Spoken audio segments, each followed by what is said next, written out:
Hola, ¿qué tal? Soy Elisenda González y estoy aquí para explicaros un poco cómo entender a los gatos. Me dedico a estudiar el comportamiento para procurarles una vida mejor y sobre todo para educarnos a nosotros mismos cómo poder convivir con esos animales tan excepcionales. En este caso vamos a tratar hoy los temas de las peleas de gatos que muchas veces nos encontramos tanto en nuestro entorno, calles, en nuestros propios jardines, en caso de que los tengamos, o bien en casa, cuando hay marcas territoriales y no sabemos cómo proceder. Cuando hay una pelea de gatos, lo mejor es actuar con mucha rapidez para poder evitar lesiones, daños que luego se pueden agravar. No estamos hablando de daños de que un triste mordisco y se haga daño o se haga una inflamación. Daños peores como, por ejemplo, una herida que no podamos localizar, que se cierre y luego se produzca un absceso.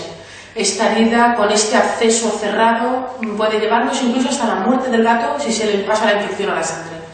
Entonces, lo primero que tendremos que hacer cuando nos encontremos hasta una situación donde dos gatos empiezan una disputa, una pelea, es acercarnos lo máximo posible, siempre respetando el territorio donde se efectúa la pelea, y realizar un fuerte estruendo, un grito firme, con un aplauso, para que el gato centre más su atención en huir del susto y no en seguir la batalla con el contrincante.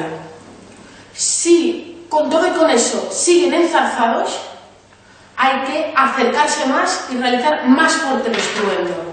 Nunca debemos usar un objeto para interferir, porque entonces los gatos no pueden asociar con que nosotros también queremos participar en la disputa y luego no nos responderán a los hechos de tranquilizarles o lo que procede después de separarles. Cuando han reaccionado a lo que es nuestro aviso, los gatos deben estar en total tranquilidad, tiene que haber un ambiente sereno y dejarles 5 minutitos, 10 minutitos a que reposen. Entonces acercarnos paulatinamente tanto al uno como al otro, que se relajen, que nos asocien con que no ha pasado nada, ha sido una pequeña disputa como la que podemos tener nosotros con nuestros familiares, esto pasa en toda la casa, llevarles un premio y sobre todo no intentar volverlos a juntar, porque el gato no es de corto plazo de memoria. Entonces podríamos reincidir otra vez. O el gato que no esté con nosotros podría pensar, uy, hay favoritismo. Hay que dejarlos y estar al tanto de cuando se vuelvan a juntar otra vez.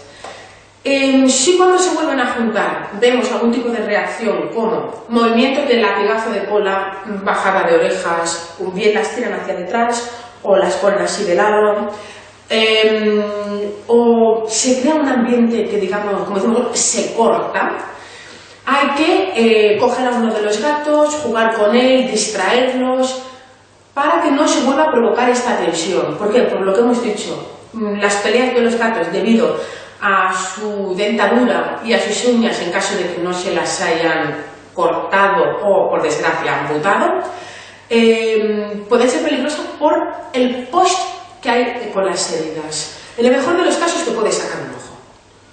Pero si una herida se cierra infectada, entonces ahí no nos daremos cuenta y pueden ir incluso de una semana la decadencia del gato. Entonces, consejos, sobre todo, recordemos, cuando hay una pelea de gatos, realizar un fuerte estruendo para que se bifurquen, se olviden de su problemática que tenían entre ellos y luego, cuando se hayan separado, relajarlos uno a uno e intentar crear un entorno. Entonces el gato verá que nosotros, al no haber participado en la pelea, tirando un producto que muchas personas suelen tirar, manchas o cojines, no, porque entonces habrán visto que no hemos interferido. El único recuerdo que tienen de nosotros es el relax, porque tampoco nos asociarán al estruendo ni al ruido, porque estarán tan enfrascados entre ellos dos que no habrán visto que hemos sido nosotros quienes lo hemos provocado. Ese es el único modo de separar dos gatos sin que luego tengan un recuerdo negativo de nosotros, porque recordad, los gatos siempre nos tendrán como referencia a nosotros como sus amigos, sus salvaproblemas y no nos deben asociar nunca con una situación de estrés a nivel negativo.